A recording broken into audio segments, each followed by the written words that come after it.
Ya, baru jadi baru bisa gabung saat ini bersama Bapak Ibu sekalian. Kita akan melanjutkan materi eh, kita habiskan materi tentang ketentuan umum dan tata cara perpajakan. Hampir semuanya sudah saya sampaikan ya terkait dengan hak dan kewajiban perpajakan yang diatur di dalam ketentuan umum dan tata cara perpajakan. Baik, saya share aja terlebih dahulu eh, layar saya. Nah, terus kemudian kita buka whiteboard, kemudian kita buka juga silahkan buka susunan dalam satu naskah Undang-Undang KUP-nya. Teman-teman silahkan buka di gadgetnya masing-masing. Malam ini kita akan mempelajari satu hal yang penting juga dalam pemenuhan hak dan kewajiban perpajakan, yaitu tentang pidana pajak. Gitu kan. Wah, kelihatannya seram ini ya materi kita malam hari ini. Nah, kita akan coba mengupas bagaimana sih pidana pajak itu di dalam perpajakan. Gitu. Saudara-saudara, kita lihat dulu daftar isi dari Undang-Undang KUP itu. Di pertemuan awal sudah saya sebutkan, kita mempelajari KUP ini terbagi dalam beberapa bab-bab ya.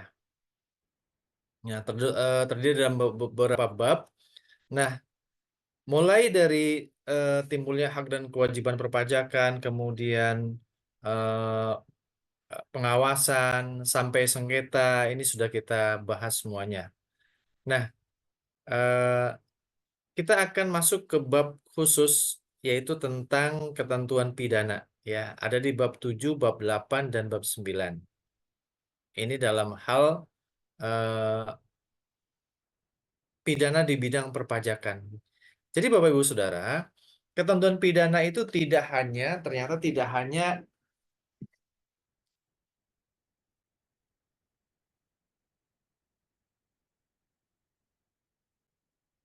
ketentuan pidana itu tidak hanya dicantumkan di dalam Undang-Undang KUHP, Kitab Undang-Undang Hukum Perdana, Kitab Undang-Undang Hukum Pidana, tetapi juga di hampir semua undang-undang itu mengatur pasal-pasal tentang pidana, ya. Misalnya Undang-Undang Kehutanan itu kan, di dalamnya kalau ada orang yang eh, menerabas hutan lindung misalnya, di dalam itu juga ada ancaman pidananya juga. Kemudian hukum kelautan misalnya.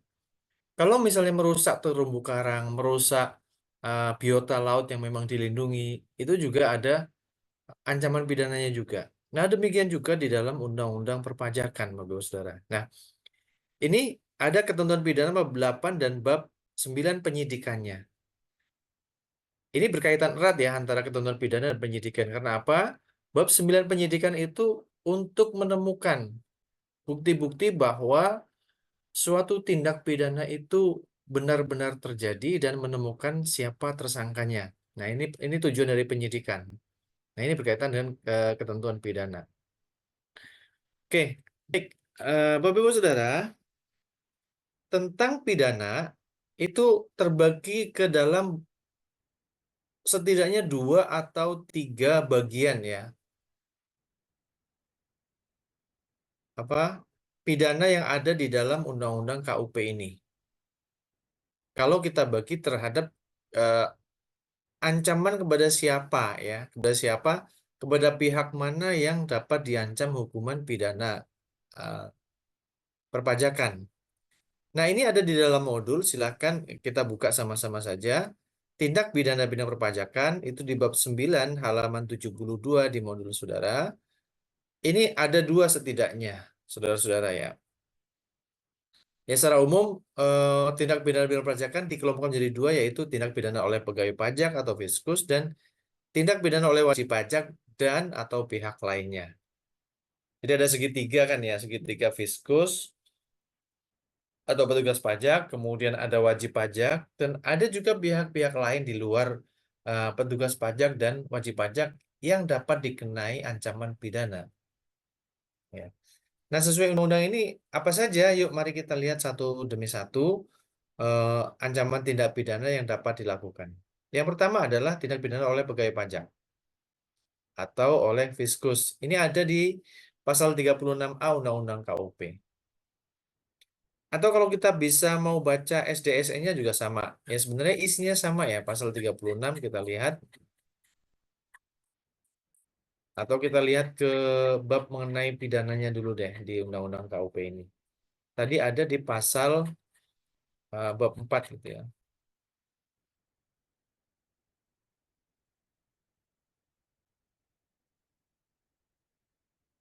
Yuk, tentang pidana. Nah, kita kupas sekarang bab tentang pidana pajak. Mohon maaf, ini saya belum sempat motong atau menggunting gitu ya, pidana pajak. Jadi kita buka aja ininya ya. Ketentuan keberatan banding 6, kemudian keberatan banding sudah kemarin kita ya. Pembukuan pencatatan 6, 7,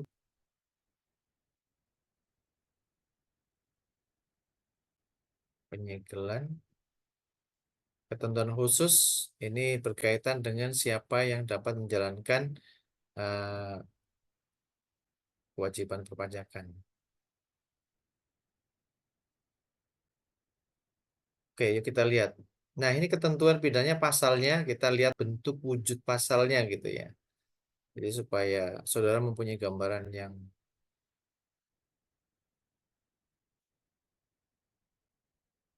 Nah, ini dia. Ketentuan pidana. Mari kita lihat satu persatu.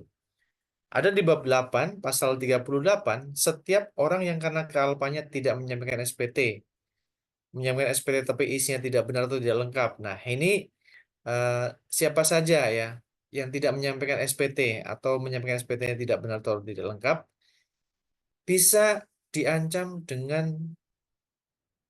eh, hukuman pidana. Ya. Jadi gini, pasal 38 ini mengancam kepada siapa? Siapapun yang karena kealpannya tidak menyampaikan SPT. Saudara-saudara tidak menyampaikan SPT aja pun sebenarnya bisa masuk tindak pidana, tapi nggak akan serta-merta ya. Saya kira banyak eh, secara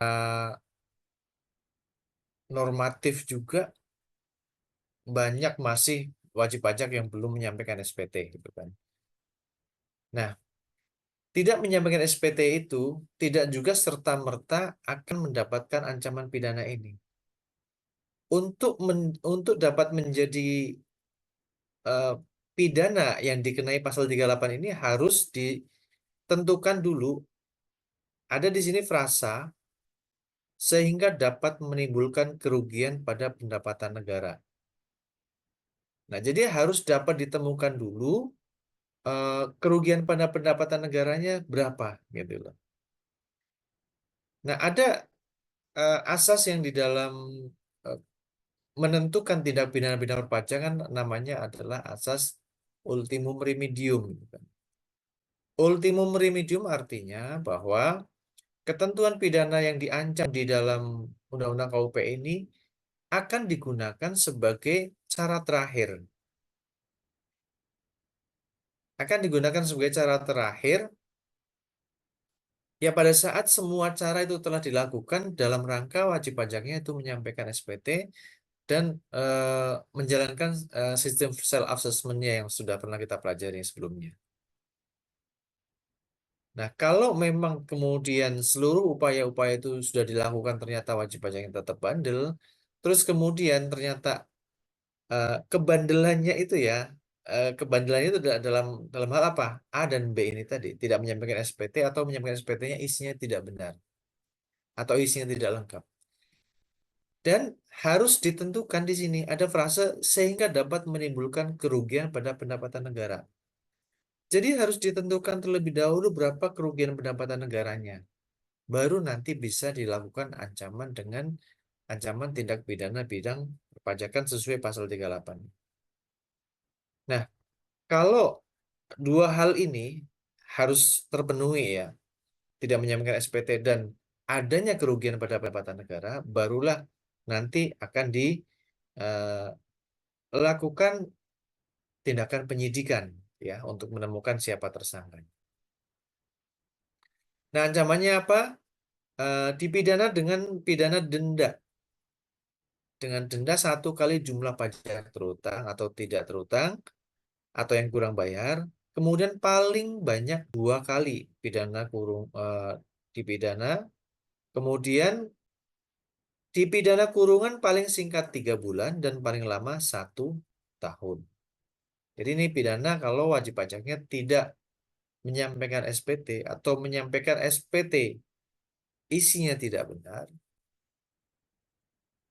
dan perbuatan itu menimbulkan kerugian pada pendapat negara, maka ada denda nih. 1 kali minimal, paling besar 2 kali. Atau pidana kurungan, paling singkat 3 bulan, atau paling lama 1 tahun. Nih, kemudian pasal 39, ini pidana juga untuk setiap orang yang dengan sengaja, mulai dari pasal 39 ayat 1 huruf A, tidak mendaftarkan diri untuk diberikan NPWP. Jadi ada orang yang sudah seharusnya, ada subjek pajak, yang seharusnya dia sudah memenuhi persyaratan subjektif dan persyaratan objektif untuk menjadi wajib pajak, tetapi dia sengaja. Nah, ini pasal 39 ada kesengajaannya, ada unsur kesengajaan. Sengaja tidak mendaftarkan diri untuk diberikan nomor NPWP atau tidak melaporkan usahanya untuk digugurkan sebagai pengusaha pajak. Ini A. Kemudian huruf B, menyalahgunakan atau menggunakan tanpa hak NPWP. Huruf C, tidak menyampaikan SPT. Huruf D, menyampaikan SPT, isinya tidak benar atau tidak lengkap. Huruf E, menolak untuk dilakukan pemeriksaan. Ini nggak mau diperiksa misalnya. Sebagaimana dimaksud pasal 29 ya. Pasal 29 itu yang mengatur kemarin kita waktu mempelajari fase pengawasan berupa pemeriksaan pajak. Nah, menolak untuk dilakukan pemeriksaan pajak, ini ancamannya adalah pidana ini. Sesuai pasal 39 Undang-Undang KUP. Kemudian F, memperlihatkan buku catatan dokumen yang palsu atau dipalsukan seolah-olah benar atau tidak menggambarkan keadaan yang sebenarnya. Ini juga masuk sebagai unsur pasal sengaja memperlihatkan buku atau catatan yang palsu. Berikutnya apa lagi? Huruf G tidak menyelenggarakan pembukuan atau pencatatan di Indonesia. Nah, ketentuan pembukuan pencatatan kemarin sudah kita pelajari ya di fase self assessment di pasal 28. Ada kewajiban untuk menyelenggarakan pembukuan atau pencatatan. Pembukuan dan pencatatan itu harus eh, mencerminkan keadaan yang sebenarnya. Nah, kalau ternyata wajib pajak tidak menyelenggarakan pembukuan di Indonesia dan kemudian juga tidak memperlihatkan atau tidak meminjamkan buku catatan dokumen lain,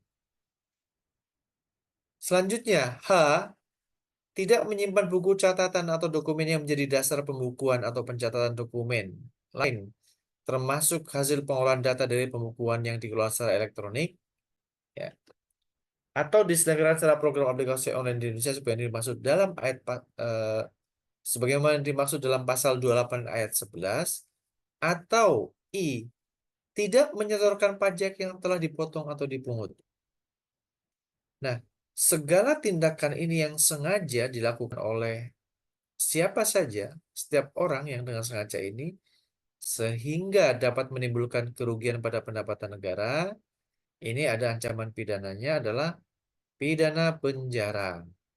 Nah, kalau yang atas ini karena kealpaannya, pidananya adalah pidana kurungan, tapi kalau sudah dengan kesengajaan, ini pasal 39, sehingga sama seperti yang pasal 38 AB tadi, pasal 39A sampai huruf A sampai I, pasal 39 ayat 1 huruf A sampai huruf I, semua perbuatan itu dapat menimbulkan kerugian pada pendapatan negara, dan lagi-lagi ya, harus ditentukan dulu siapa subjeknya, pelakunya, yang melakukan pelanggaran pasal 38, sorry, maaf, pasal 39 ayat 1 ini harus ditentukan juga berapa kerugian pada pendapatan negaranya. Nah, setelah ditemukan kerugian pada pendapatan negara ini, maka nanti hakim akan memutuskan berapa pidana penjaranya. Paling singkat adalah 6 bulan, paling lama 6 tahun. Kemudian dendanya paling sedikit 2 kali, paling banyak 4 kali. Ya, yang menentukan 2 kali atau 4 kali siapa? Tentu nanti hakim yang memutuskan. Dilihat dengan kadar kesalahannya, gitu kan. Ya, di sini maka eh, diberikan rentang ya, rentang hukumannya. Hukuman penjara berapa? 6 bulan paling singkat dan paling lama 6 tahun. Kemudian dendanya paling sedikit 2 kali dan paling banyak adalah 4 kali. Ayat berikutnya, pasal 39 ayat 2, pidana sebagaimana dimaksud pada ayat 1 ditambah 1 kali menjadi 2 kali. Apabila seseorang melakukan lagi tindak pidana di bidang perpajakan sebelum lewat 1 tahun. Ya. Jadi setelah menjalani hukuman pidana penjara, begitu keluar, belum lewat 1 tahun, eh, orang tersebut itu melakukan tindak pidana perpajakan, maka ini hukumannya menjadi 2 kali sanksi pidananya. Ya. Ini sesuai pasal 39 ayat 2. Kemudian ayat 3, setiap orang yang melakukan percobaan untuk melakukan tindak pidana menyalahgunakan atau menggunakan tanpa hak NPWP atau pengusaha kena pajak, atau menyampaikan SPT dan atau keterangan yang isinya tidak benar atau tidak lengkap. Nah, lagi-lagi ya, SPT itu self assessment. Tapi self assessment juga tidak semaunya sendiri ya. Self assessmentnya itu harus mencerminkan eh, keadaan yang sebenarnya. Nah, kalau ternyata SPT-nya menyatakan keterangan isinya tidak benar atau tidak lengkap, dan kemudian ternyata wajib pajaknya meminta restitusi, nah ini penjaranya akan lebih lebih berat lagi ya. Karena kenapa? Kalau restitusi artinya wajib pajak kan melakukan permohonan pengembalian atau melakukan kompensasi. Kompensasi artinya kan berarti ada kewajiban pajak yang dikurangi karena adanya kelebihan itu ya. Nah, kalau kemudian dia memanfaatkan eh, restitusi atau kompensasi berdasarkan SPT yang tidak benar atau tidak lengkap sesuai pasal 39 ayat 3 ini, maka penjaranya itu paling singkat 6 bulan dan paling lama 2 tahun. Dan dendanya paling sedikit 2 kali jumlah restitusi yang dimohonkan dan paling banyak 4 kali jumlah restitusi. Nah, ini terkait dengan kalau yang pasal 39 ayat 3 ini adalah wajib pajaknya menyampaikan SPT, dia meminta restitusi lebih bayar. Tetapi eh, data yang disampaikan SPT-nya itu isinya tidak benar atau tidak lengkap. Nah, ini ada pasalnya tersendiri yaitu pasal 39 ayat 3. Jadi Pak Musin tidak menakut-nakuti ya. Ya, kita pertemuan terakhir tapi kok bahas pidana gitu kan. Ya, ini melengkapi saja bahwa eh, ya memang ada pasal-pasal pidana, dan memang harus dibuat ya pasal pidana ini. Karena apa ya? Untuk memastikan bahwa semua prosedur, semua hak dan kewajiban itu dijalankan. Nah, kalau ada prosedur, kalau ada hak dan kewajiban perpajakan yang tidak dijalankan dengan benar, ini dapat menimbulkan ancaman pidana. Nah, untuk menciptakan ketertiban lah sebenarnya, sesuai dengan eh, falsafah undang-undang, yaitu dibentukkan memang untuk mengatur ketertiban masyarakat. Di dalam Undang-Undang Dasar 45 ada timbul hak dan kewajiban perpajakannya, dan bagaimana hak dan kewajiban perpajakannya itu dijalankan, dan bagaimana kalau ada pihak yang tidak menjalankan kewajiban tersebut, ya tentu harus ada sanksi pidananya. Nah, sanksi pidananya adalah seperti yang sedang kita pelajari. Tadi pasal 38 dan pasal 39. Nah, kita baca satu-satu aja ya. Kemudian pasal 40, saudara-saudara. Nah, pasal 40 ini kita mengenal yang namanya daluarsa. Daluarsa tindak pidana bidang perpajakan. Tindak pidana di bidang perpajakan tidak dapat dilakukan penuntutan setelah lampau waktu 10 tahun sejak saat terutangnya pajak, berakhirnya masa pajak, berakhirnya bagian tahun pajak, atau berakhirnya tahun pajak yang bersangkutan. Jadi saya jelaskan seperti ini nih. Untuk daluarsa ini sama seperti penjelasan mengenai daluarsa penetapan pajak. Nah, ini Microsoft Whiteboard-nya kok lama banget ini. Sebentar ya.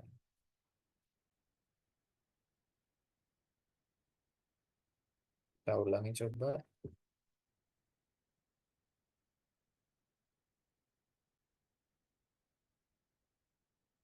Nah, ya, kita masuk nih sekarang ya. Saudara-saudara.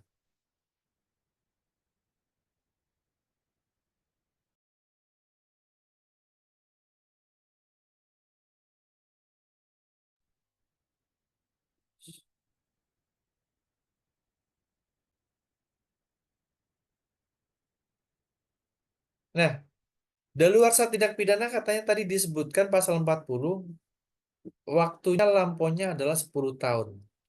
Jadi penjelasannya juga hampir sama seperti seperti pada saat Pak Musin menjelaskan daluarsa penetapan pajak. Misalnya ini tahun pajak 2023. Sekarang kita berada di tahun 2024. 5 tahun berikutnya berarti 2024, 2025, 2026, ya, 2027, 2028. Ini kan 5 tahun. 1, 2, 3, 4, 5.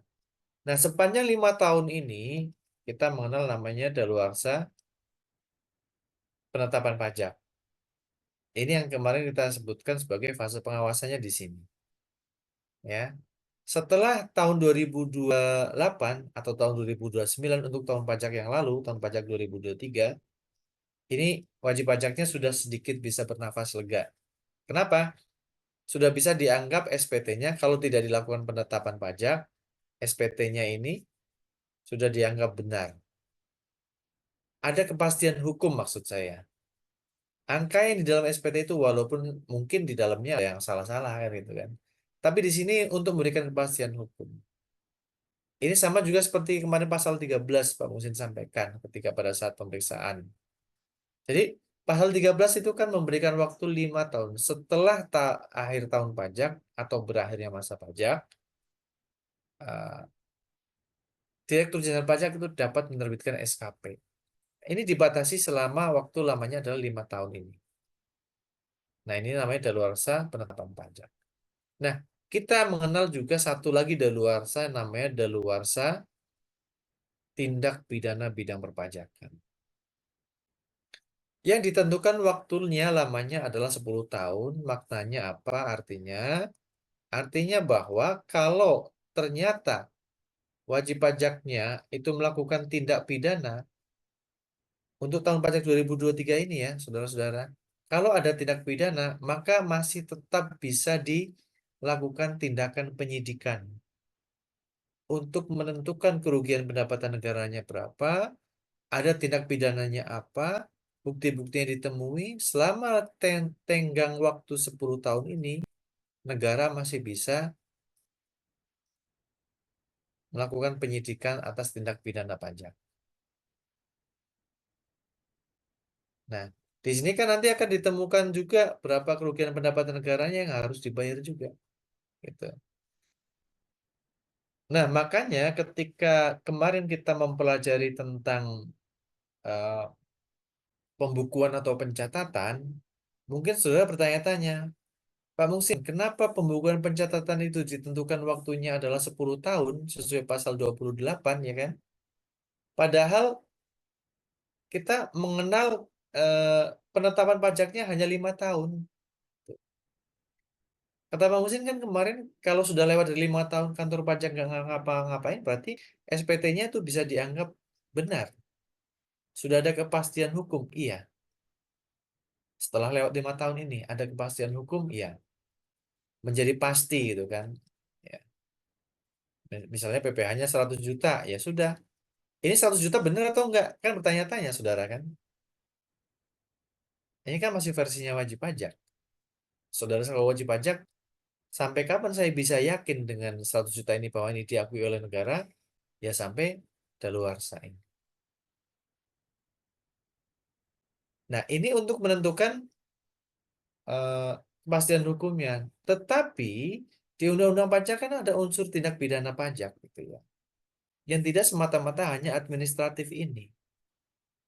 Unsur-unsur tindak pidana pajak itu adalah perbuatan-perbuatan yang kemudian nanti mengakibatkan adanya tadi disebutkan adanya kerugian pada pendapatan negara. Nah, kalau ada kerugian pada pendapatan negara ini nanti masuknya deliknya adalah delik mengenai eh, tindak pidana pajak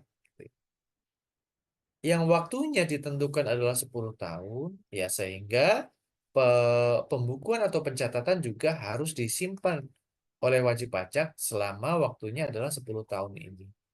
10 tahun ini adalah mengikuti pembukuan atau pencatatan itu mengikuti daluarsa tindak pidana pajak. Jadi Bapak Ibu Saudara yang berada di perusahaan, silahkan simpan buku catatan itu selama 10 tahun. Jadi untuk tahun 2023, tahun 2024, ini yang ke belakang 10 tahun berarti 2014. Silakan. 2014 dan sebelumnya silakan saudara bisa musnahkan dokumennya. Ini menurut Undang-Undang Pajak. Namun kalau menurut Undang-Undang PT justru malah 15 tahun sebenarnya menyimpan buku atau catatan. Jadi menyimpan buku catatan itu 15 tahun kalau menurut Undang-Undang PT, tapi kalau menurut Undang-Undang Pajak cukup dengan 10 tahun ini. Ya. Jadi itu tindak pidana pajak 10 tahun, kemudian masa menyimpannya adalah ditentukan juga sama 10 tahun. Sampai sini apakah ada yang ingin didiskusikan? Jadi agak mencekam ya kelasnya karena kita berbicara tentang pidana. Ibu Sulfa yang biasa aktif, bagaimana Ibu? Bapak, saya Iya. sedang menyimak, deg-degan jadinya. Yang menyimak jadi deg-degan. Saya rasa yang lain juga. Terima Gitu. kasih, Pak. Iya. Oke, semoga yang lain juga menyimak dengan baik ya. Right. Baik, kita lanjutkan tentang pidana ini. Kita buka lagi undang-undangnya, pasal 40. Ya, kita urut pakai undang-undang aja ya. Pasal 41. Pasal 41 ini ancamannya kepada siapa? Kalau tadi yang pasal 38 dan 39 itu kepada setiap pihak, ya dalam hal ini wajib pajak, yang seharusnya dia menyampaikan SPT eh, semestinya benar atau tidak ternyata tidak benar itu. Contohnya apa Pak Muhsin? Ada nggak pernah contoh yang besar di Indonesia? Pernah sekali Bapak Ibu. Tapi memang yang kayak begini itu nggak pernah akan menjadi berita yang bombastis gitu ya. Walaupun kerugian pendapatan negaranya waktu itu adalah sampai 2 triliun, Bu Sulfa. Ada yang tahu kasus pajaknya ASEAN Agri Group?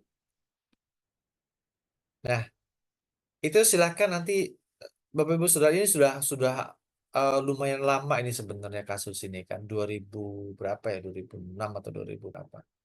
Tapi ini kasus pajak yang jumbo, yang besar, yang melibatkan angka sampai 2 triliun itu kerugian pendapatan negaranya. Dan ini kisahnya juga apa, heroik banget ya. Sampai dibukukan, ada bukunya gitu kan, Saksi Kunci namanya, Meta Dharma Saputra. Itu saya sarankan kepada Bapak Ibu Saudara, kalau memang eh, ingin memperdalam di bagian itu, seperti apa sih? Itu sama kayak kita baca, kalau dulu zaman saya kecil, novel detektif gitu ya, Trio Detektif atau Lima Sekawan gitu kan. Dulu ya, kalau yang generasi-generasi X itu pasti tahu lah gitu kan. Kelahiran 70 atau 80-an itu kan. Nah, di situ ceritanya eh, bener-bener apa, heroik banget ya, ya. Jadi ada insider, eh, apa namanya, orang dalam perusahaan yang di grupnya Asian Agri Group itu melakukan suatu fraud di dalamnya, kemudian dia mengungkapkan adanya kebobrokan perpajakan ya, penyimpangan pajak di grupnya tersebut, ya kemudian sampailah tuh eh, kasus ini bisa terbongkar gitu kan. Silakan saya kira di internet juga banyak, bisa saudara search Google itu Asian Agri Group, ya, kasus pajak gitu. Nah, itu ada Bapak Ibu Saudara. Tapi memang tidak sebombastis misalnya pada saat kasus Gayus misalnya, petugas pajak gitu kan. Punya rekening besar gitu kan. Kemudian ya seperti itulah gitu kan. Media kadang tidak adil gitu kan. Nah, ketika ketika apa, orang pajak yang berkasus barulah itu kan. Ya memang karena ya seperti itu. Seksi lah. Jadi cerita yang seksi itu. Apa? Jadi bahan berita yang lumayan menjual gitu kan sebenarnya. Ya padahal juga eh, kasus pajak ini, pengembangan pajak yang sampai 2 triliun itu kan sangat merugikan pendapatan negara. Ya. Tapi kasusnya, beritanya tidak semenjual ya. Semenjual apa itu bahasa ini? Tidak semenjual kalau misalnya yang terakhir adalah seperti Rafael Alun itu kan. RAT gitu kan, yang anak petugas pajak, dia menganiaya. Nah, kalau kita dudukan ke dalam, Bapak Ibu Saudara, bukan saya membela diri karena saya orang pajak, kalau siang hari saya sebagai petugas pajak tidak itu kan. Tapi kalau kita mendudukan eh, kasus itu pada hukum yang sebenarnya, sebenarnya kasusnya apa sih? Ya penganiayaan kan. Jadi semestinya ya delik tindak pidana penganiayaan inilah yang kemudian eh, yang diselesaikan masalah hukumnya gitu kan. Tapi kemudian dibawa-bawa. Oh, ini anaknya petugas pajak. Oh, ini wah, sampai harta bendanya itu kemudian diulik-ulik tidak wajar, akhirnya masuklah sebagai suatu tindak pidana yang lain, bergeser jadinya ini apa namanya, eh, peradilannya itu kan.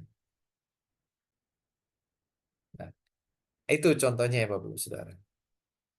Oke ya, balik lagi ke pidana tadi ya. Pidana pajak juga ada sebenarnya. Nah, itu pidana di bidang perpajakan.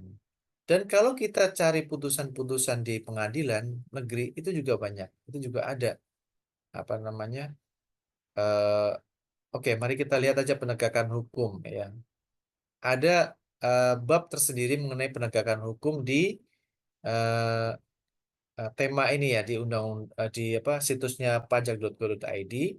Kalau kita lihat bagaimana sih penegakan hukum dalam hal ya, semua itu undang-undang pajak, itu pajak yang kita pelajari ya hukum juga ya.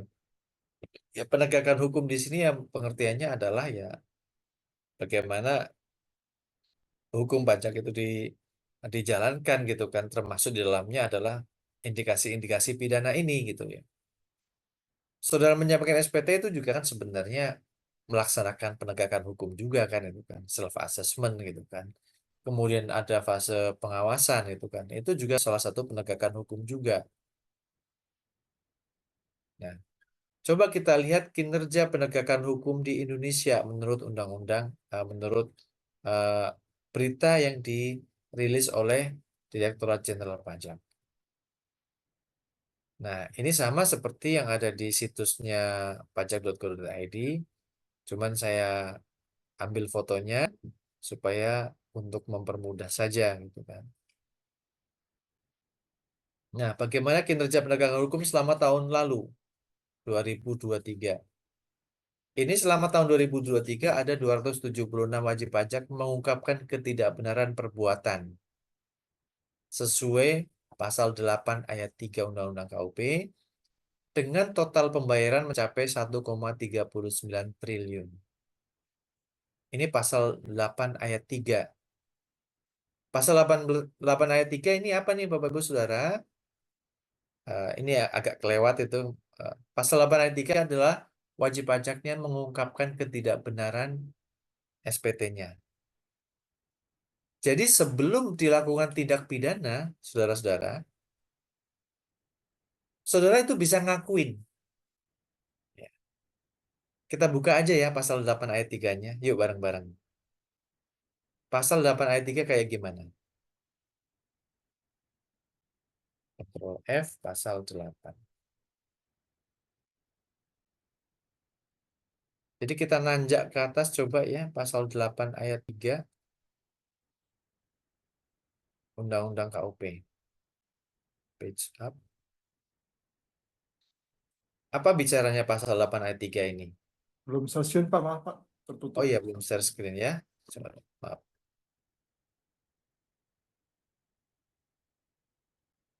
Kok tadi saya bisa sampai? Ya, oke. Baik. Pasal 8 ayat 3. Sebentar. Nah, ini dia. Tadi yang saya sebutkan ini ya. Oke, share screen dulu. Kalau kita lihat di situsnya pajak.go.id, di bagian penegakan hukum, ini saya ulang lagi ya. Ini informasi penegakan hukum ada semua di sini. Nanti silakan, kelihatannya menyeramkan ya, iya gitu kan. Ini apa? Siaran pers itu. DJP serahkan tersangka penggelapan pajak dan pencucian uang ke jaksa. Kemudian wajib pajak malah menggugat, ada juga. Tapi kemudian digugat wajib pajak, Kanwil DJP menangkan pra peradilan. Kemudian penyidik DJP kembali sita aset tersangka penggelapan pajak. Kemudian DJP Jateng 2 serahkan tersangka pengembang pajak ke kejaksaan. Nah, berita-berita penegakan hukum seperti ini ya nggak akan menjual. Berbeda dengan tadi yang saya sebutkan. Kalau anaknya petugas pajak, ya kebetulan memang nakal ya kan itu kan. Tapi kenakalan itu kalau dalam bahasa kita ya anak pola bapak peradah kan itu dalam bahasa Jawanya itu kan. Yang berulah anaknya, yang melakukan pidana penganiayaan anaknya, tapi ayahnya akhirnya ya ke bawah-bawah juga kan gitu loh. Nah, ini siaran pers ini seperti ini juga ya nggak akan terlalu laku bagi bagi berita itu kan. Kemudian silakan juga nanti artikel penghitungan kerugian pada pendapatan negara bagaimana, ini silakan. Tadi kan saya menyebutkan di pasal 38 dan pasal 39 itu ada namanya eh, selain perbuatan-perbuatan sebagaimana huruf A, huruf B, huruf C kan macam-macam tadi ya perbuatannya ya. Tidak menyampaikan SPT, kemudian menyampaikan isi yang tidak benar dan ada perhitungan kerugian pendapatan negara. Nah, di artikel inilah nanti silakan saudara bagaimana penghitungan kerugian pendapatan negara itu sendiri ya. Kemudian penyidikan, seluk-beluk penyidikan dan bagaimana penyidikan itu nanti ada semuanya di sini. Kalau begitu saya share terlebih dahulu, nanti masukkan ke dalam eh, library saudara ya. Silakan saya kirimkan di eh, kolom chat ininya apa namanya linknya. Dan kemudian penegakan hukum DJP juga gambarnya Saya kirimkan ke dalam kolom chat. Nah, seperti ini penegakan hukum DJP ya, saudara-saudara. Pasal 8 ayat 3. Nah, tadi kita mau mencari pasal 8 ayat 3 yang seperti apa. Pasal 8 ayat 3, yuk kita lihat. Siap. Nah, ini dia. Pasal 8 ayat 3. Nah, kita baca teman-teman. Walaupun telah dilakukan tindakan pemeriksaan bukti permulaan. Saudara-saudara, saya jadi menjelaskan bukti permulaan jadinya sekarang itu kan. Agak loncat-loncat dikit nggak apa-apa. Mudah-mudahan saudara nanti bisa merangkainya dengan baik. Jadi, untuk meningkat sampai ke penyidikan tindak pidana bidang perpajakan, kantor pajak itu kan harus mendasarkan diri dari eh, bukti-bukti terlebih dahulu yang dikumpulkan. Yang ada namanya disebut IDLP, informasi, data, laporan, atau pengaduan. IDLP ini, informasi, data, laporan, atau pengaduan ini yang mengandung di dalamnya indikasi-indikasi adanya tindak pidana. Nah, indikasi-indikasi tindak pidana bidang perpajakan inilah yang nanti akan dilakukan pemeriksaan, namanya pemeriksaan bukti permulaan. Pemeriksaan bukti permulaan itu untuk mengumpulkan bukti-bukti. Sampai ditemukan buktinya kuat, bahwa indikasinya kuat ada tindak pidana bidang perpajakan. Gitu ya teman-teman ya. Kemudian nanti setelah buktinya kuat, kemudian ditemukan siapa calon tersangkanya, maka baru nanti naik ke penyidikan. Ini proses hukumnya seperti itu. Nah, penyidikan itu nanti dilakukan oleh siapa? Oleh PPNS namanya. Pejabat Penyidik Pegawai Negeri Sipil di lingkungan Direktorat Jenderal Pajak yang eh, tugas dan kewenangannya itu sama seperti penyidik polisi, ya. Dan dia juga dibekali pendidikan oleh polisi juga itu kan. Mereka belajar sama polisi, belajar mengintai, belajar menguntit orang, belajar mencari bukti-bukti, mengumpulkan bukti-bukti. Itu itu yang dilakukan oleh penyidik, ya. Nah, Bapak Ibu Saudara, ketika sedang dilakukan tindakan pemeriksaan bukti permulaan, kemudian wajib pajaknya, oh, bagaimana Pak? Bisa nggak dihentikan penyidikan ini? Pemeriksaan bukti permulaannya ini. Kemudian si wajib pajaknya ngaku. Iya Pak, kami salah nih. Gitu kan. Nah, pengakuan ini bisa diakui. Apa ya? Pengakuannya bisa diakui. Pengakuan si calon tersangka ini ketika dilakukan bukti permulaan ini itu bisa diterima oleh kantor pajak, ya, dengan mengungkapkan dengan cara apa?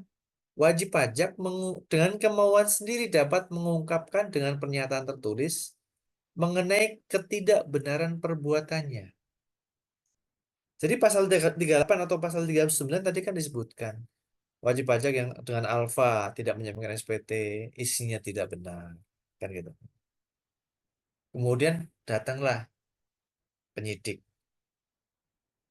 dilakukan pemeriksaan bukti permulaan. Datang ke tempat saudara, set, bukti permulaan nih. Ini ada indikasi nih. Kami terima laporan. Ya, ada informasi, data, laporan atau pengaduan. Kemudian wajib pajaknya, ya kalau belum tahu pasal 8 ayat 3 ini, mungkin dia akan ketar-ketir. Waduh, penjara nih kan gitu kan. Nah, inilah bagusnya kita mempelajari KUP, mempelajari brevet, ya. Nah, ketika hal itu terjadi, apakah ada solusinya supaya tidak lanjut ke eh, penuntutan pidana di muka pengadilan? Karena apa, Bapak Ibu Saudara? Kalau IDLP ini, informasi data laporan pengaduan ini kemudian buktinya kuat, ditemukan tersangkanya, maka proses selanjutnya adalah eh, pengajuan ke muka pengadilan, ya, penuntutan di muka pengadilan. Ya. Setelah nanti dituntut di muka pengadilan, didaftarkan registrasinya, disidang di pengadilan, maka nanti baru ditentukan kesalahannya, kemudian dijatuhi hukuman sesuai pasal 38 dan pasal 39 tadi. Nah, bisa nggak di dalam proses awalnya itu wajib pajaknya mengakui? Bisa. Nah, ini ada di pasal 30, pasal 8 ayat 3 ini. Dia mengungkapkan dengan pernyataan tulis tidak benar, tidak lengkap, sebagaimana dimaksud pasal 38 dan pasal 39. Nah, ini kan tadi sebagaimana dimaksud pasal 38 atau pasal 39 ayat 1 huruf C dan huruf D. Sepanjang mulainya penyidikan belum diberitahukan kepada penuntut umum melalui penyidik pejabat polisi negara Republik Indonesia. Jadi, kalau masih dalam proses pemeriksaannya bukti permulaan, baru mau mencari bukti-bukti permulaan, dan belum dilakukan penyidikan, eh, hasil penyidikan belum diberitahukan kepada penuntut umum, artinya belum dia tuntut ke muka pengadilan, maka si calon tersangka ini bisa, Pak, nggak usah deh Pak ya, itu boleh, semacam nego dalam tanda petik.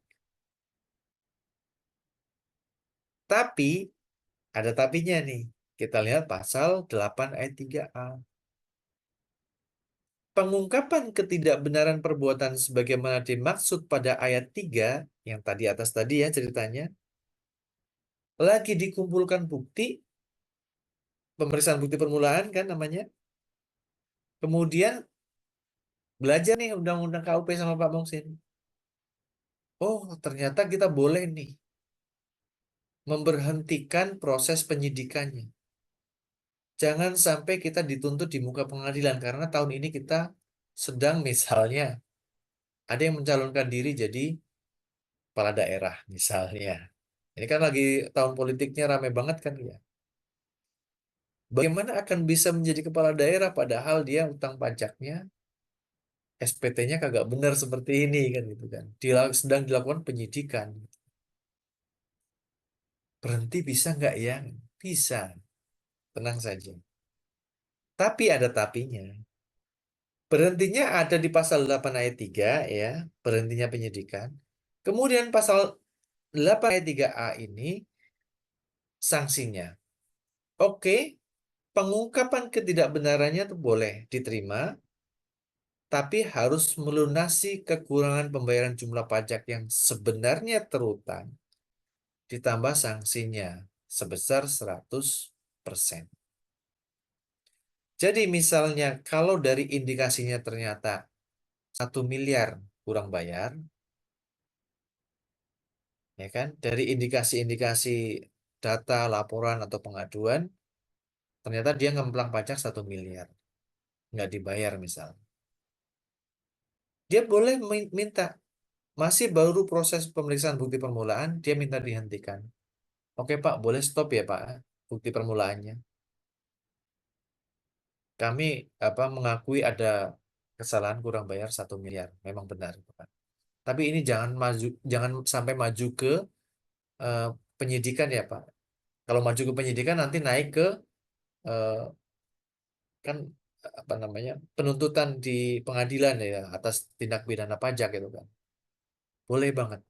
Tapi ini harus membayar sanksinya berupa 100% dari jumlah yang kurang dibayar. Nah, saudara-saudara, pasal 8 ayat 3 ini selama tahun 2023, nah ini penegakan hukumnya. Telah melakukan 276 wajib pajak yang dia mengungkapkan ketidakbenarannya pasal 8 ayat 3 yang seperti saya ceritakan tadi.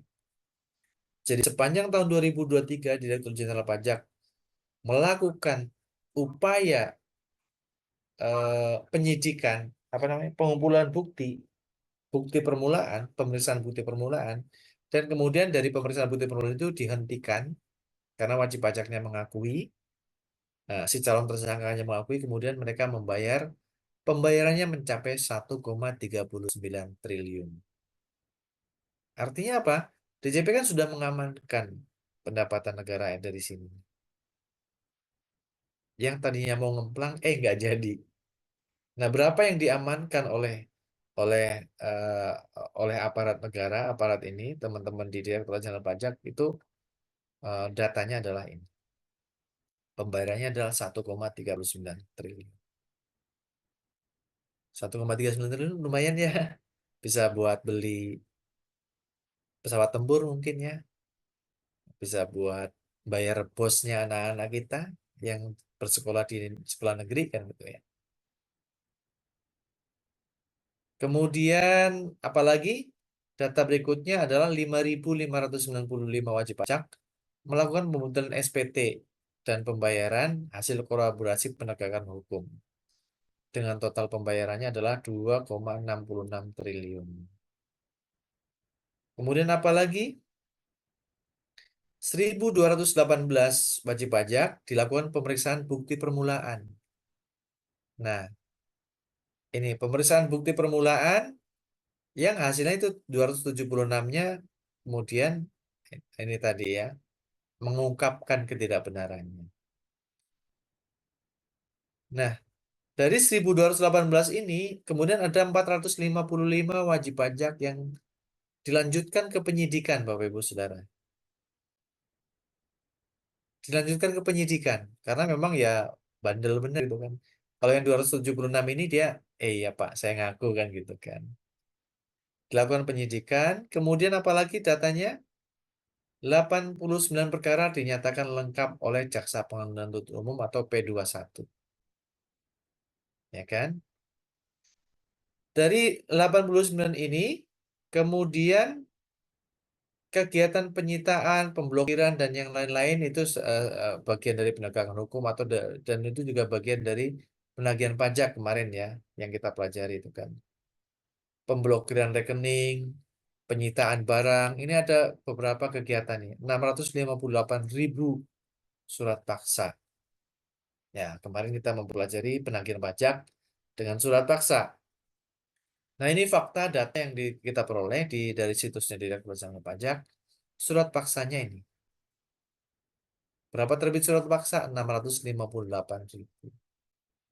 Kegiatan penyitaannya bagaimana? Ya, sita, lelang, blokir, dan seterusnya. Ini data-datanya 21.000 dan 32.000.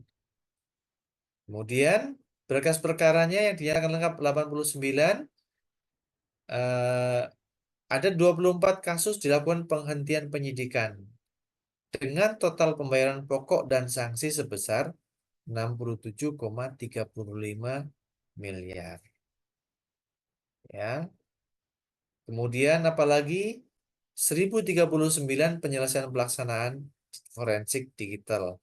Digital forensik ya sama kayak kalau di pidana pembunuhan kan eh, ada bedah mayat forensik kan gitu kan untuk menentukan kemarin saya ceritakan mayat ini kalau mati meninggalnya apakah karena diracun, apakah karena dicekik atau mati wajar dan sebagainya kan gitu kan. Itu kan melalui forensik ya. Nah, demikian juga pembukuan Bapak Ibu Saudara. Forensic accounting juga kita kenal juga gitu kan. Apakah accountingnya sistemnya itu benar-benar handal, dapat dipercaya atau di dalamnya ada eh, bahasa-bahasa program yang memang menyesatkan gitu kan.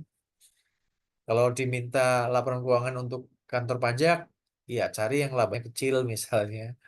Kan kayak rumus if aja di kantor di apa Excel misalnya. Kayak gitu doang gitu biasa. Nah, ini bisa dilakukan dengan forensik digital. Nah, itu dilakukan 1.390 kali kasus ya. Kemudian 6.997 PBK penjualan barang sita, pemindah bukan saldo rekening dan penjualan barang sita milik penanggung pajak senilai 817 miliar. Jadi kalau utang pajak kemarin kan ada sita dan lelang gitu kan. Nah, sita lelang itu selama tahun 2023 hasilnya adalah 817 miliar. Kemudian ada ya yang kemarin diceritakan Ibu Sulfa gitu ya. Ada person yang dicegah, ini salah satunya berarti ini ya, 312 orang yang dicegah bepergian ke luar negeri pencekalan. Kemudian ada kegiatan penyanderaan penanggung pajak, ada satu wajib pajak yang disandera. Nah, ini penegakan hukum di DCP, informasi yang bisa kita dapatkan dari situsnya Direktorat Jenderal Pajak, pajak.go.id seperti ini. Penegakan hukum atau law enforcement ya yang kita kenal. Jadi ya memang harus ada kan gitu kan. Suatu aturan dibuat, rules-nya dibuat, kalau yang melanggar ya harus ada uh, konsekuensi hukumnya. Nah, konsekuensi hukum pelanggaran itu kan bermacam-macam Bapak Ibu Saudara. Kalau pelanggarannya administratif misalnya terlambat menyampaikan SPT, atau terlambat bayar, itu kan administratif. Ya, nanti akan dendanya denda administratif. Berupa apa? Bunga, ya seperti kita bahas sebelum ini. Atau denda terlambat menyampaikan SPT 1 juta kalau badan. Kalau PPN 500.000. Ya itu kan denda-denda saja. Sifatnya administratif. Tetapi kalau sudah sifatnya adalah sifat penegakan hukum, apalagi sampai ke delik tindak pidana itu sebagaimana diatur di dalam undang-undang, ya akhirnya masuknya ke penegakan hukum seperti ini. Ya. Bisa sampai dikenakan denda berapa kali pajak jumlah terutang, atau bisa juga sampai ke pidana kurungan, bahkan kalau sengaja ada unsur kesengajaannya sampai ke pidana penjara. Berbeda ya pidana kurungan dan pidana penjara. Kurungan biasanya bisa uh, uh, lebih ringan lah itu kan. Wajib lapor aja misalnya itu kan. Kebebasan itu lebih agak lebih bebas daripada kalau pidana penjara. Kalau penjara kan masuk ke rumah tahanan ke penjara. Walaupun di penjara sih katanya ada kelas-kelas segala macam, Pak Mungsin nggak tahu lah ya kan, seperti apa di sananya. Mudah-mudahan jangan sampai ke sana kan gitu. Yang penting itu. Nah, ini kinerja penegakan hukum DJP seperti ini. Baik, apakah ada pertanyaan sampai sini? Jelas ya? Oke, baik. Saya close dulu yang penegakan hukum ini. Kita balik lagi ke pasal undang-undang KUP-nya. Nah, ini pengungkapan ketidakbenarannya, Bapak Ibu Saudara. Jadi tadi, kalau ternyata 1 miliar tadi kerugiannya ya sudah, karena akan mau maju menjadi calon bupati di pilkada misalnya, ya udah Pak berhenti dah Pak.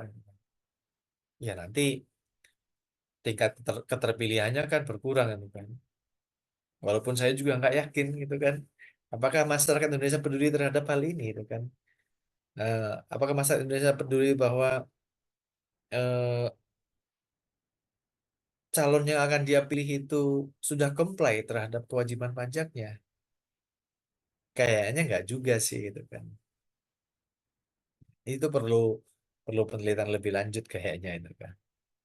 Tapi secara orang awam, secara awam melihat menonton ya sepertinya nggak sampai segitu. Memang di ketentuan KPU memang disyaratkan Bapak Ibu Saudara harus ada surat keterangan fiskal yang menyatakan bahwa dia secara fiskal itu tidak bermasalah itu kan, SPT yang sudah disampaikan semua, secara formal sudah disampaikan semua, tidak ada tindak pidana, itu aja sih sebenarnya ya.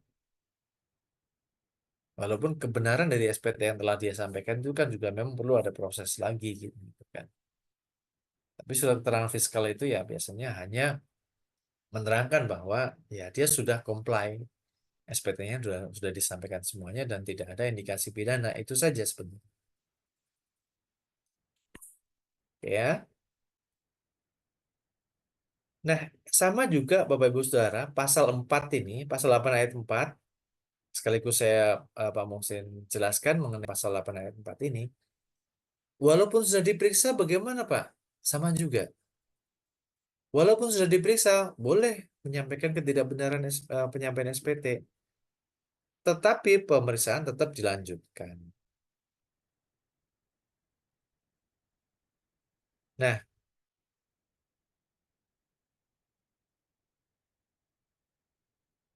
kalau ternyata pengungkapan ketidakbenaran itu ternyata ada kurang bayarnya, ya pengungkapan ketidakbenaran pada saat proses pemeriksaan sesuai pasal 8 ayat 4 ini boleh juga, tetapi harus dilunasi kekurangannya, ya. Ditambah dengan sanksi berupa bunga. Jadi dihitung bunganya nih, ya. Kalau yang atas pasal 8 ayat 3 tadi itu karena memang penyidikan ya, mau maju ke penyidikan tapi tidak jadi, itu kan 100%. Tapi kalau ini dalam proses pemeriksaan, gimana? Proses pemeriksaan kan lebih lebih lebih soft ya, lebih soft, tidak ada ancaman pidananya kalau pemeriksaan. Kecuali kalau nanti dalam pemeriksaan itu ditemukan bukti-bukti pidana, baru nanti akan naik ke pidana juga. Tapi kalau pemeriksaan saja, ini boleh juga menyampaikan pengungkapan ketidakbenaran sesuai pasal 8 ayat 5. Dan sanksinya adalah pasal 8 eh, ayat 5 ini. Nah, itu pakai tarif-tarif bunga yang seperti kemarin tuh kita eh, hitung berapa jatuh temponya sampai dengan kemudian dia mengungkapkan, kemudian dia ditarik berapa lamanya, kemudian berapa bunganya ditentukan, barulah ditemukan eh, sanksinya yang harus dia bayar.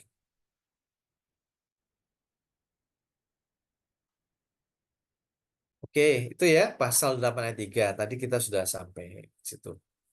Baik, kita balik lagi ke eh, ketentuan tindak pidananya ya, Bapak Ibu Saudara. Tadi kita sudah sampai pasal 38 dan pasal 39. Yuk kita lanjut membaca eh, pasalnya ya, pasal-pasal tentang pidana ya, ketentuan pidana ini. Bab 8. Baik, saya jelaskannya pakai urutan pasal-pasal ini aja ya, sambil kita baca. Kemudian pasal 39A. Ini sanksi pidana juga ya. Setiap orang yang dengan sengaja menerbitkan atau menggunakan faktur pajak. Nah, ini berkaitan dengan faktur pajak PPN. Kemudian eh, bukti potong juga ya. Jadi faktur pajak, bukti potong, nah pemalsuan terhadap wajib pajak, pemalsuan terhadap bukti potong. Kemudian menerbitkan faktur pajak tetapi belum dikukuhkan sebagai pengusaha kena pajak, ini ada sanksi pidananya adalah paling singkat 2 tahun dan paling lama 6 tahun. Dendanya paling sedikit 2 kali. Ya misalnya kerugiannya 1 miliar ya berarti menjadi 2 miliar. Tapi kalau kebangetan itu nanti hakim juga yang menentukan. Bisa aja dikenakan langsung 6 kali. 1 miliar kali 6, 6 miliar dendanya. Berarti berapa? 7 miliar jadinya. Padahal kalau dia eh, nggak usah neko-neko aja, nggak akan keluar yang 7 miliar tadi. 1 miliar aja bayar sesuai dengan keadaan yang sebenarnya. Tuh. Nah ini pasal 39, pasal 40 sudah tadi ya. Tindak pidana perpajakan daluarsa tidak dapat dituntut. Balik lagi ke whiteboard tadi.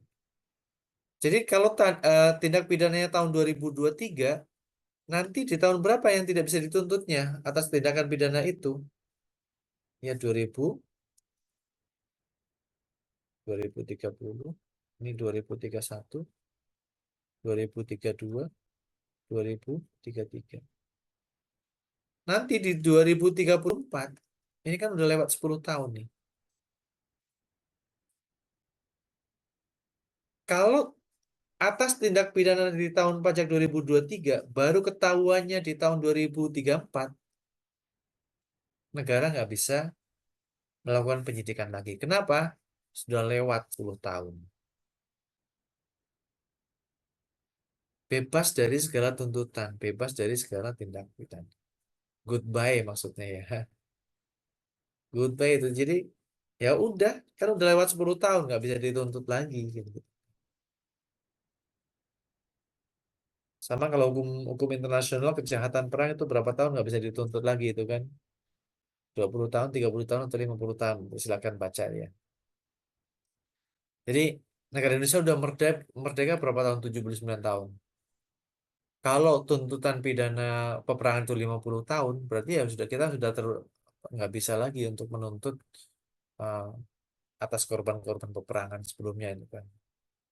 Yang dulu pernah itu kan Jugun Ian Fui ya itu kan yang wanita-wanita Indonesia yang dijadikan pelampiasan seksual apa maaf pelampiasan seksualnya serdadu Jepang di Indonesia waktu itu kan dulu sempat pernah ada yang mau minta kompensasi ya semacam itu bahwa itu kejahatan perang terus kemudian kita ya itu melihat juga ke eh, hu- hukum hukum internasional hukum peperangan gitu kan sampai kapan itu bisa dapat eh, eh, dituntut itu kan.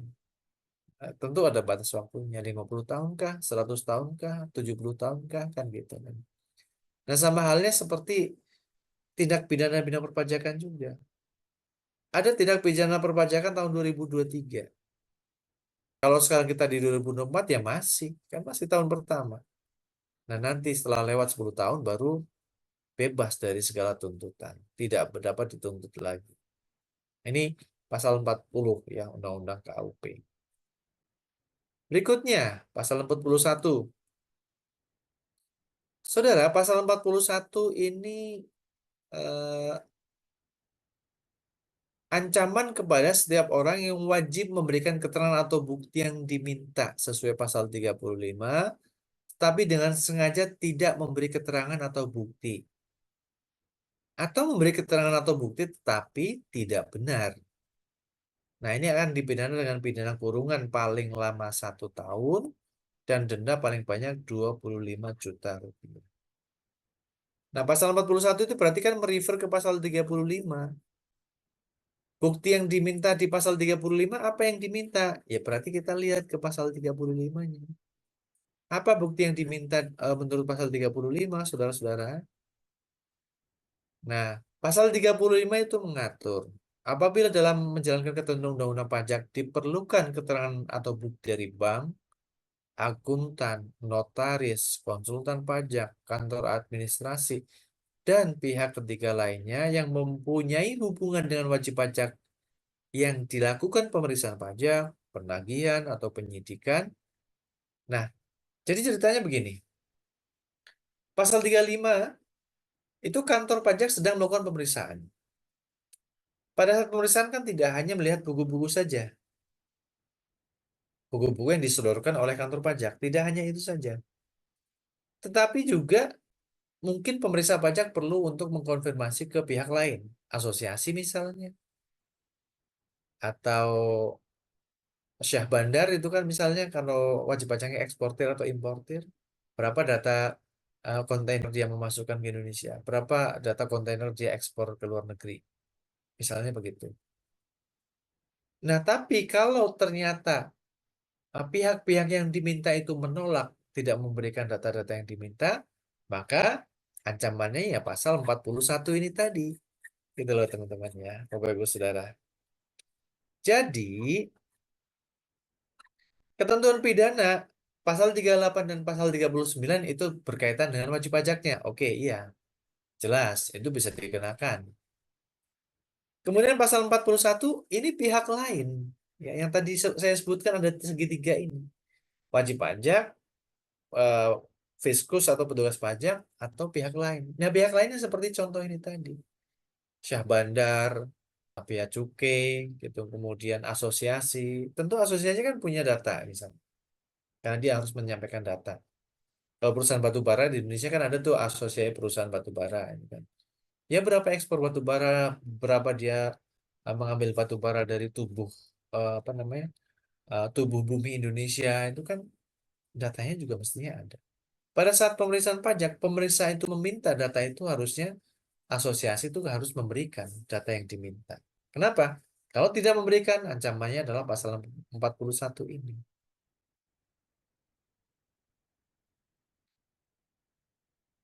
Ya. Kemudian ayat 2, pejabat yang dengan sengaja tidak memenuhi kewajibannya yang menyebabkan tidak dipenuhi kewajiban sebagaimana dimaksud dalam pasal 34. Nah, penuntutan terhadap tindak pidana seperti dimaksud pada ayat 1 dan ayat 2 hanya dilakukan oleh pengaduan orang yang kerahasiaannya dilanggar. Nah, ini berkaitan dengan rahasia jabatan, Bapak Ibu Saudara. Kemudian pasal 41A, tadi sudah ya. 41B, setiap orang yang dengan sengaja menghalangi atau mempersulit penyidikan. Misalnya centeng atau preman itu kan. Ada penyidik itu mau masuk, mau apa namanya, memasuki area tertentu itu dihalang-halangi misalnya. Ini ada eh, ancaman pidananya juga.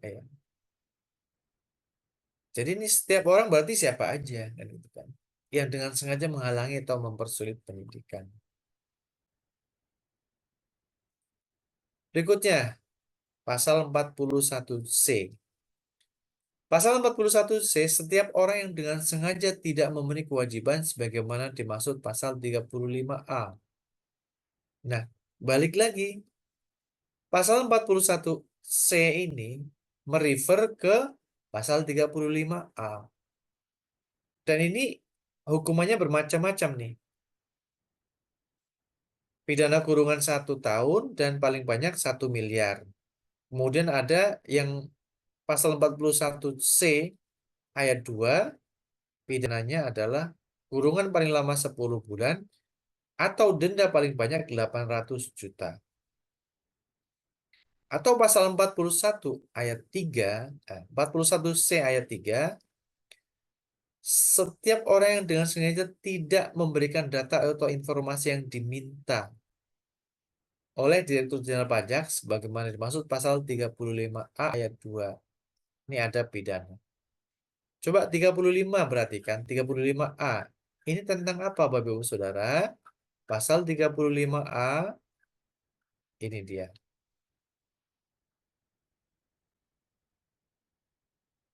Setiap instansi pemerintah, lembaga, asosiasi harus menyampaikan data ke kantor pajak.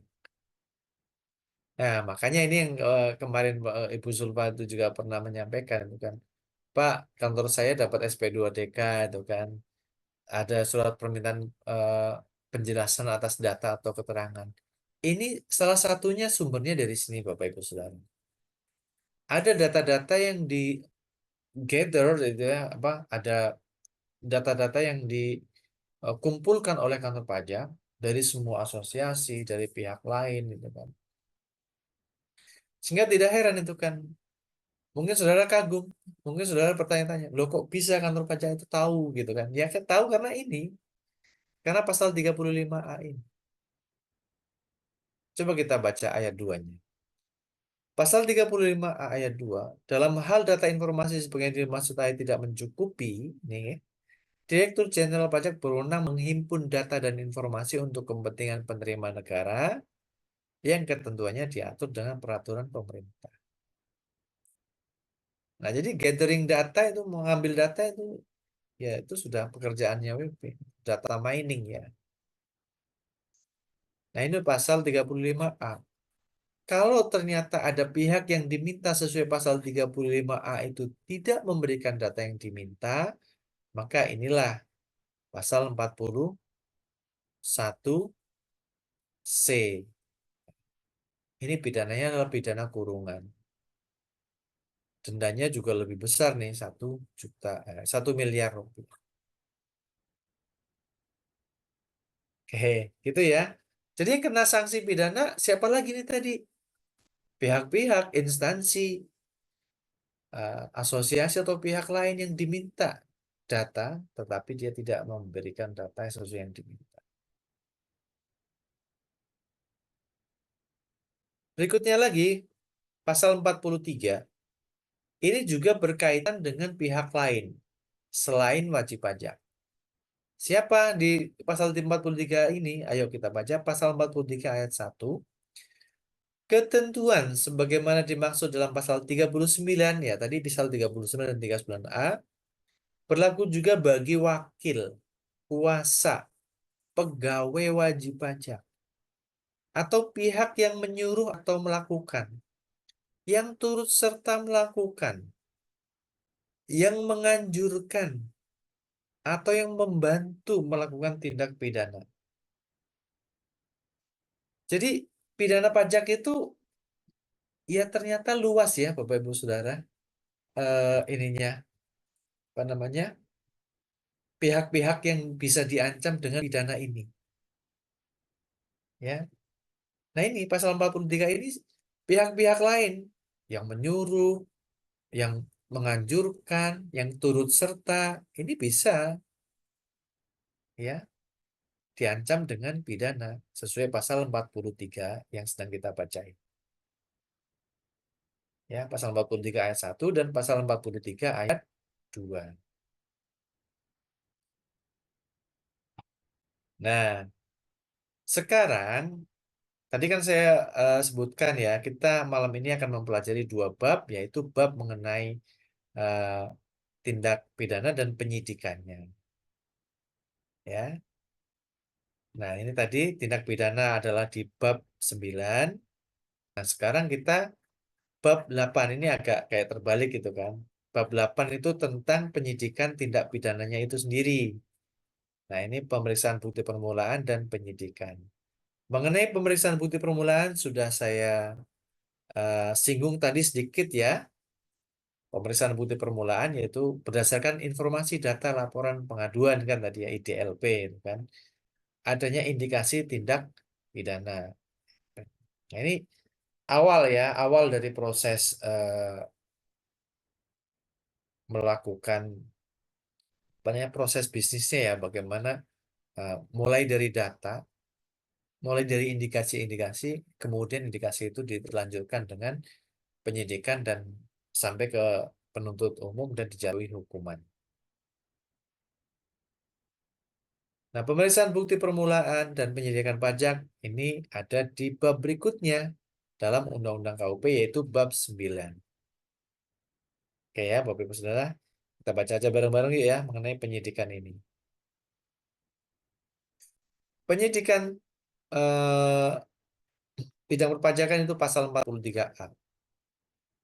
Direktur Jenderal Pajak berdasarkan informasi, data, laporan, dan pengaduan, ini yang tadi saya sebut IDLP, berwenang melakukan pemeriksaan bukti permulaan sebelum dilakukan penyidikan.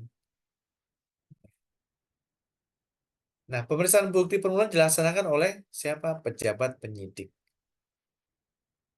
Ayat 1A. Pasal 43A, cara bacanya ini ya.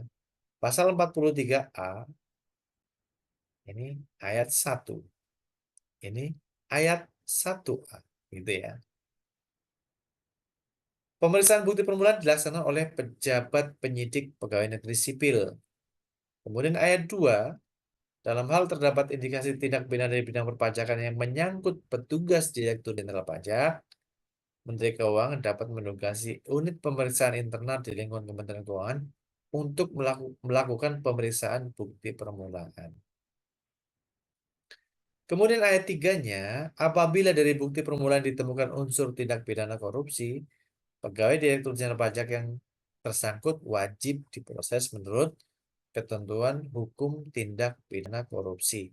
Nah, ini yang saya sebutkan. Ini pasal connecting door, pasal yang menghubungkan, mengkoneksikan antara Undang-Undang KUP yang menyatakan pidana yang dilakukan oleh petugas pajak, ya nanti diselesaikannya dengan silakan refer to Undang-Undang Tindak Pidana Korupsi. Ya. Jadi ini pasal yang menghubungkan antara Undang-Undang KUP ke Undang-Undang Tindak Pidana Korupsi. Selanjutnya ya, pasal 44. Penyidikan tindak pidana di bidang perpajakan hanya dapat dilakukan oleh pejabat pegawai negeri sipil tertentu di lingkungan Direktorat Jenderal Pajak yang diberi wewenang khusus sebagai penyidik. Nah, ini cerita mengenai penyidik sekarang, pasal 44 ini. Jadi penyidikan tindak pidana dalam perpajakan ya hanya dapat dilakukan oleh penyidik. Sama kalau tadi hukum hukum hutan lindung atau hukum apa namanya kalau di itu ya. Nama undang-undangnya apa nggak tahu lah. Atau di kelautan ada hukum kelautan itu kan yang apa namanya tidak boleh pakai pukat harimau misalnya itu kan. Nah kalau pakai pukat ditangkap yang nangkap siapa? Ternyata ada penyidik pegawai negeri sipil di Kementerian Kelautan juga kan. Nah untuk penyidikan tindak pidana perpajakan juga sama. Adanya tindak pidana perpajakan nanti dilakukan penyidikan oleh ya penyidik khusus di Direktorat Pajak. Nah, wewenangnya apa? Pasal 44 ayat 2 berikutnya. Wewenangnya adalah menerima, mencari, mengumpulkan bukti, huruf A nih. Huruf B, meneliti, mencari, mengumpulkan keterangan mengenai orang pribadi atau badan. Ya, menguntit seseorang gitu kan. Pengamatan gitu kan, diamati, kemudian diadakan surveillance itu kan. Surveillance apa itu kan? Apa? Ya itu pengamatan lah itu kan. Wawancara itu kan pura-pura nanya, misalnya pura-pura jadi pedagang bakso lah kan gitu kan. Ya, atau pura-pura menjadi apa tukang ojek gitu misalnya. Ini dalam rangka mengumpulkan bukti. Mengkamuflase itu teknik kamuflase juga dipelajari juga oleh kantor pajak gitu kan. Jadi bukan hanya polisi reserse saja gitu kan, tapi dalam kantor pajak juga sama. Dan di bea cukai juga sama ya mereka. Apa wewenangnya lagi memeriksa buku catatan huruf D. Huruf E melakukan penggeledahan. Jadi bisa menggeledah teman-teman.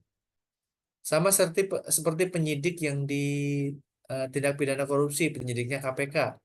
Dia bisa menggeledah juga. Penyidik pajak juga ya bisa menggeledah, teman-teman.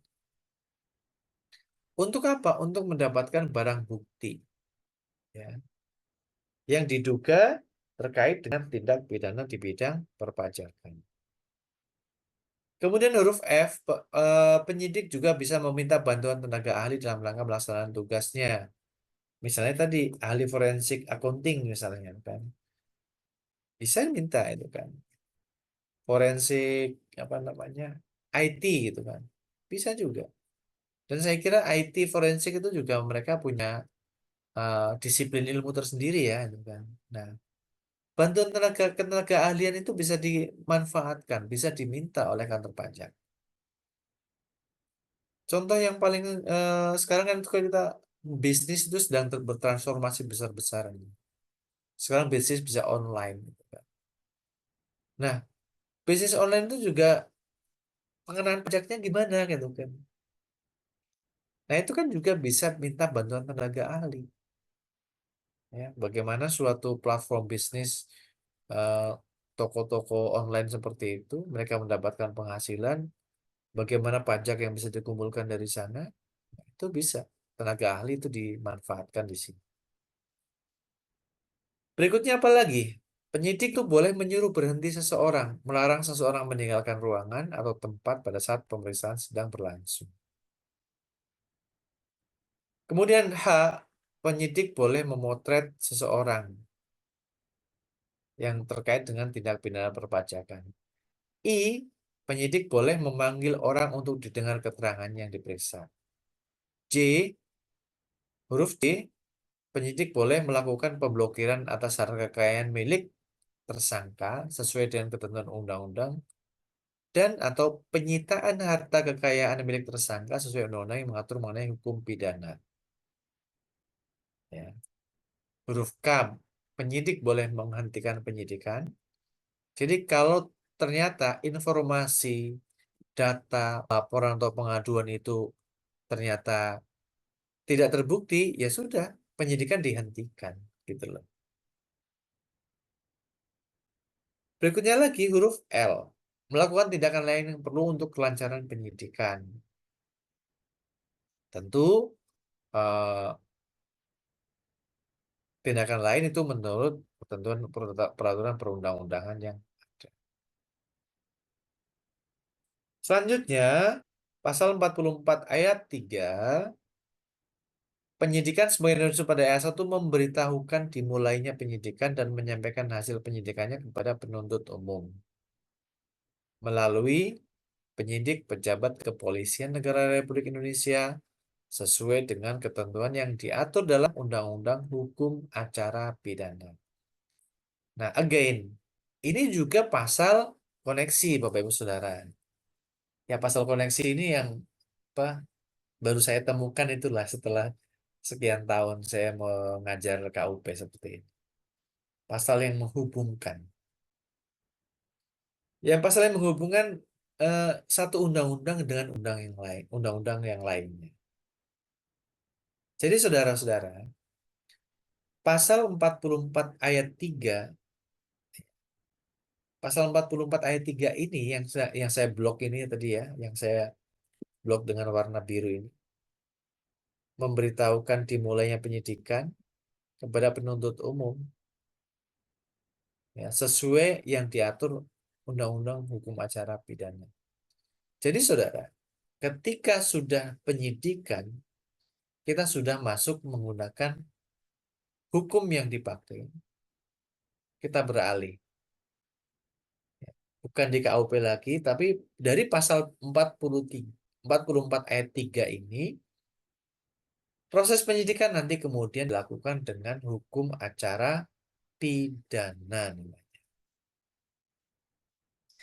Nah, ketika sudah pakai hukum acara pidana, nanti ya pelimpahan ke jaksa penuntut umum, penuntutan di muka pengadilan, kemudian bersidang di muka pengadilannya, ya, yang dituntut siapa, yang menuntutnya adalah negara, gitu kan, apa kerugiannya, kemudian eh, sanksi-sanksi yang dituduhkannya apa, yang menjadi ancaman hukumannya apa, itu nanti diproses dengan hukum acara pidana, Bapak Ibu Saudara.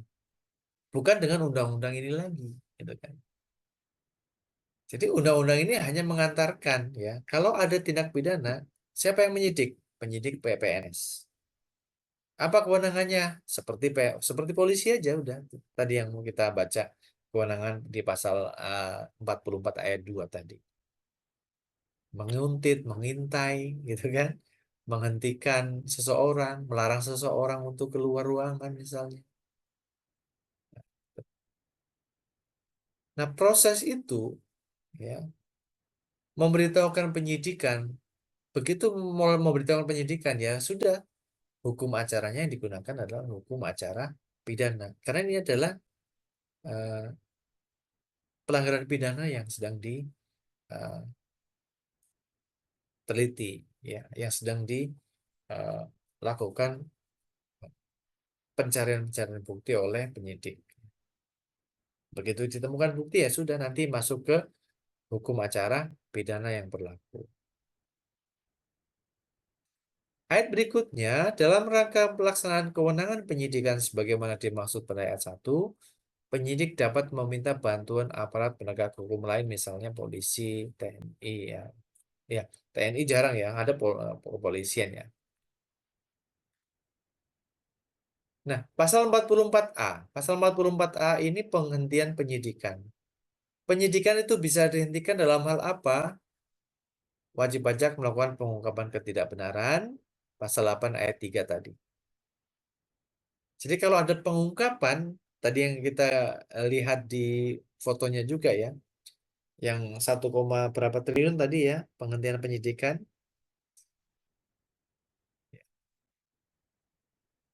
Nah, ini kewenangannya ada di pasal 44 ini ya.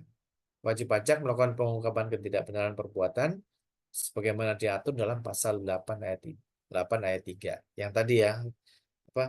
Kerugiannya berapa? Dihitung dulu 1 miliar. Oke. Kalau kalau mau menghentikan, boleh dihentikan, bayar 100%-nya menjadi 2 miliar.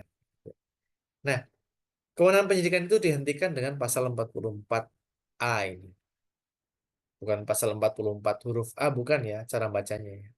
Ini kita baca pasal 44A. Kemudian apalagi kalau ternyata tidak cukup bukti. Oh, cuman hanya angin lalu aja. Oh, hanya isapan jempol saja. Oh, hanya ya orang tidak suka aja gitu kan. Padahal laporan itu sudah ada masuk, ya sudah harus diperiksa memang. Tapi kalau tidak terbukti, ya sudah dihentikan. Tidak cukup bukti gitu kan. Atau ya benar itu tindak pidana, tapi bukan pidana pajak gitu kan. Bisa juga. Atau demi hukum. Nah, demi hukumnya ini kita lihat pasal berikutnya, pasal 44B. Pasal 44B ayat 1 untuk kepentingan negara, penerimaan negara atas permintaan Menteri Keuangan, Jaksa Agung dapat menghentikan penyidikan tindak pidana dalam jangka waktu 6 bulan sejak tanggal permintaan.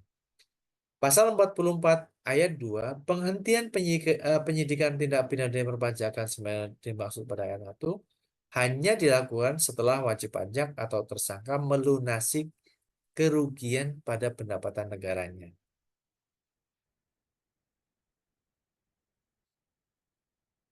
Nah, itu jadi bisa dihentikan kalau sudah dilunasi kerugian pada pendapatan negara. Nah, kemudian pasal berikutnya, pasal 44C, pidana denda sebagaimana dimaksud pasal 39 dan pasal 39A tidak dapat digantikan dengan pidana kurungan. Nah, ini suatu terobosan hukum yang baru ya. Kenapa? Kalau dulu biasanya eh, dalam undang-undang disebutkan dipidana dengan pidana eh, penjara 1 tahun misalnya, atau subsidiar atau digantikan tuh denda 100.000 itu kan. Ya sudah, kalau gitu saya dibayar denda aja kan itu kan. Nah, ini pasal 44 C itu tidak bisa menggantikan denda kurungan. Jadi ya sudah, saya dikurung aja deh 3 bulan itu kan. Padahal kerugian pendapatan negaranya adalah 3 miliar itu kan. Misalnya dipidana dengan pidana apa, hukuman pidana denda kerugian pendapatan negara 1 miliar misalnya, atau kurungan itu kan 3 bulan. Ya udah, nggak usah bayar 1 miliar, tapi dikurung aja deh 3 bulan, biar aja diantemin sama apa, dipukulin sama sesama apa, warga binaan lapas di sana, nggak apa-apa deh 3 bulan daripada bayar 1 miliar kan gitu. Ternyata nggak bisa sekarang.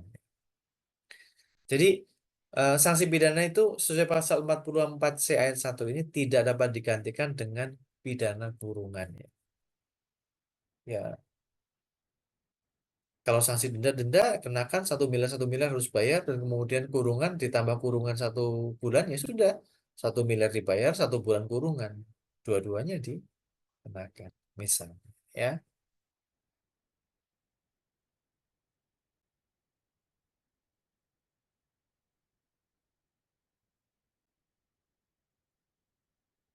Kemudian pasal 44D ini eh, juga terobosan baru dalam Undang-Undang Pajak. Ini sesuai Undang-Undang Nomor 7 Tahun 2021 ya, Undang-Undang apa, harmonisasi eh, perpajakan. Ini mengenal namanya persidangan in absentia. Jadi kalau terdakwanya sesudah dipanggil itu tidak hadir, maka sidang tetap dapat diperiksa dan diputus tanpa kehadiran terdakwa atau in absentia. Jadi tidak harus menghadirkan. Memang diupayakan menghadirkan terdakwanya. Ya. Biasanya sudah ditangkap, sudah dikurung terlebih dahulu gitu kan. Tapi kalau ternyata itu sulit, orangnya itu juga kemudian bersembunyi gitu kan. Kalau ke luar negeri nggak mungkin juga biasanya karena udah dicekal duluan. tapi bersembunyi tidak diketahui rimbanya, bisa dilakukan pengadilan in absentia. Nah, ini bab mengenai pidana dan penyidikan tadi pasal 38 sampai pasal 44 Undang-Undang KUP ya. Tapi di dalamnya tadi nanti ada pasal koneksi ya yang mengkoneksikan ke hukum pidana. Jadi penyidikan pajak nanti muaranya kemana?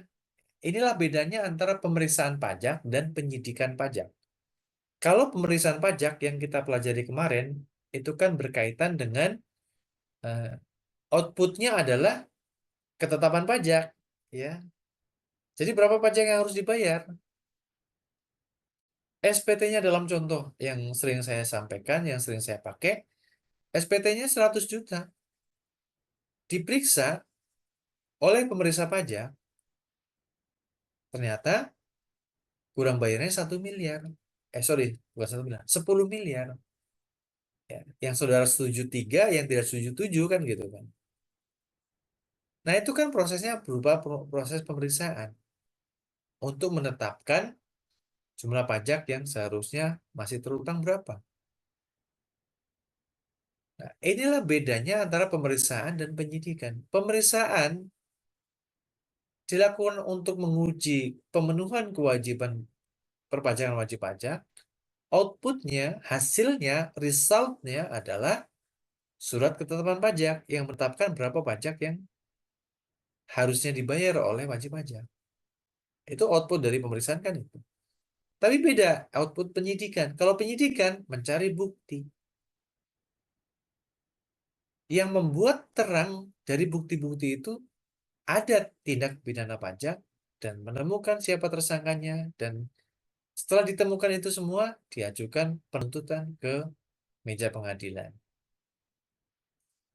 Nah, jadi tolong bedakan antara pemeriksaan dan penyidikan. Penyidikan tindak pidana pajak. Pemeriksaan hasilnya kemarin SKP yang kemudian dilakukan sengketa pajak keberatan banding atau peninjauan kembali itu kan. Yaitu hukum pajak tentang penetapan pajaknya gitu kan. Beserta sengketa dan penyelesaian sengketanya. Nah, tapi sekarang kita bicaranya adalah pidana. Pidananya bagaimana? Kalau ada delik indikasi eh, kerugian pada pendapatan negara itu kan. Nah, ditarik ke pidana dengan pasal-pasal 38 sampai pasal 44D yang sudah kita pelajari. 44D ini eh, berkenaan dengan apa tadi? Sidang in absentia.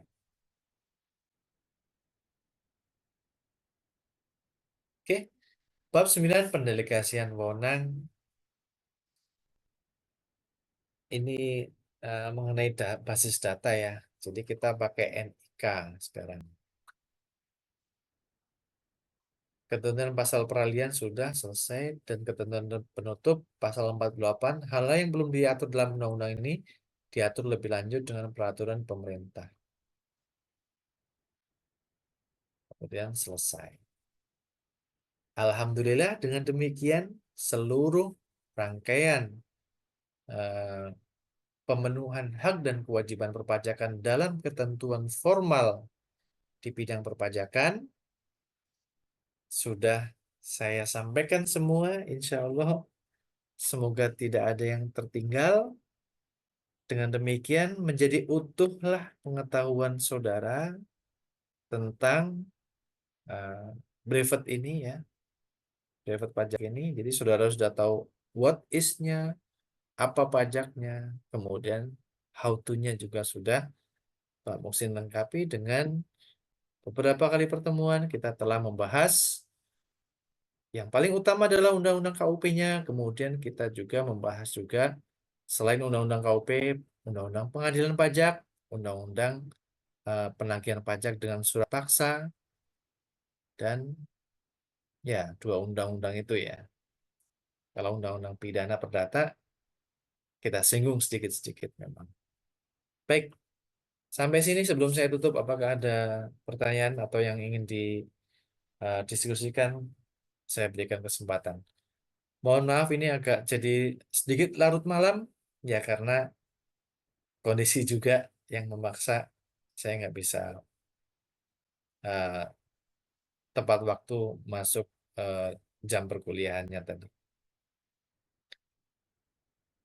Oke, saya serahkan ke floor. Apakah ada Ya, yang akan diskusi atau cukup ya, Pak Hasan? Bisa dicukupkan? cukup mungkin Pak, karena sudah Ya, malam juga nanti kita terima kasih. lanjut waktu. Ya, saya Baik, cukupkan. terima kasih. Silakan Pak. Ya, saya cukupkan. Terima kasih. Terima kasih atas kebersamaannya selama 8 pertemuan ini. Harapan saya selaku yang mengampu materi KUP ini, apa yang telah saya sampaikan dapat bermanfaat, karena ilmu yang bermanfaat itulah yang nanti menjadi bekal saya juga. Walaupun ini ilmunya ilmu dunia, tapi ya tetap manfaatnya itu bisa eh, suatu kebaikan juga bagi diri saya pribadi dan juga teman-teman semuanya. Terima kasih, Pak Hasan. Kembali ke Pak Hasan. Baik, terima kasih Pak Muksin. Sampai saatnya sampai selesai. Terima kasih Bapak Ibu. Selamat malam, sampai ketemu lagi di lain waktu. Terima kasih Pak Selamat Muksin, Bapak Ibu. Selamat malam. beristirahat. Ya, Terima sampai kasih jumpa. Pak Muksin. Baik. Terima Terima kasih Pak kasih. Muksi.